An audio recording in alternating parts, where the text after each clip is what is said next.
sa inyong lahat. Ako po si Ginoong Earl Lawrence Mondoñedo.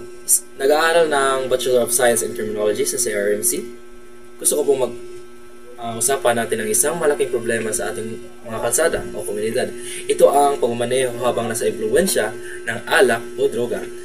Ang paglabag na ito na tinutukoy sa Republic Act number 10586 o Anti-Drunk and Drug Driving Act of 2013 ay hindi lamang isang pagsuway sa batas kundi isang seryosong banta sa buhay ng mga tao.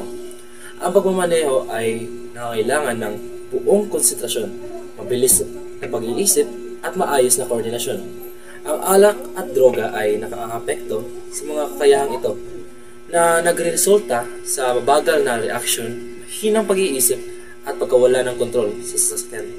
Aksidente sa daan na resulta sa malubhang pinsala o pagkamatay.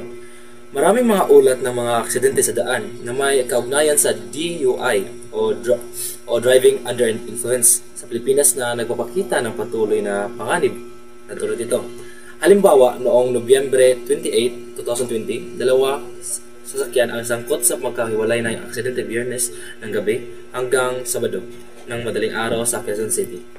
Ang mga ganitong insidente ay nagpapakita ng malaking panganib ng DUI at ang pangangailangan para sa mga mas mahigpit na pagpatupad ng batas at mas malawak na kamalayan publiko.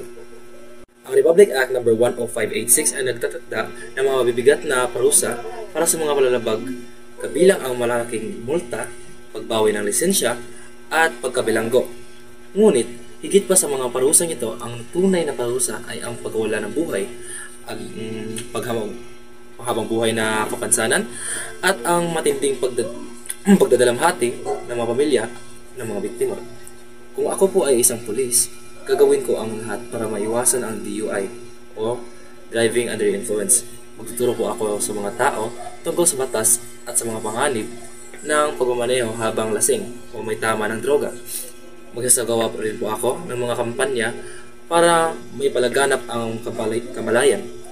Kaya po, maging responsable po tayo sa pagmamaneho. Kung iinom po tayo, huwag na po tayong magmamaneho. Mag-taxi, mag-grab o humingi ng tulong sa mga kaibigan o kamag-anak. Ang ating kaligtasan at ang kaligtasan ng iba ay dapat nating unahin.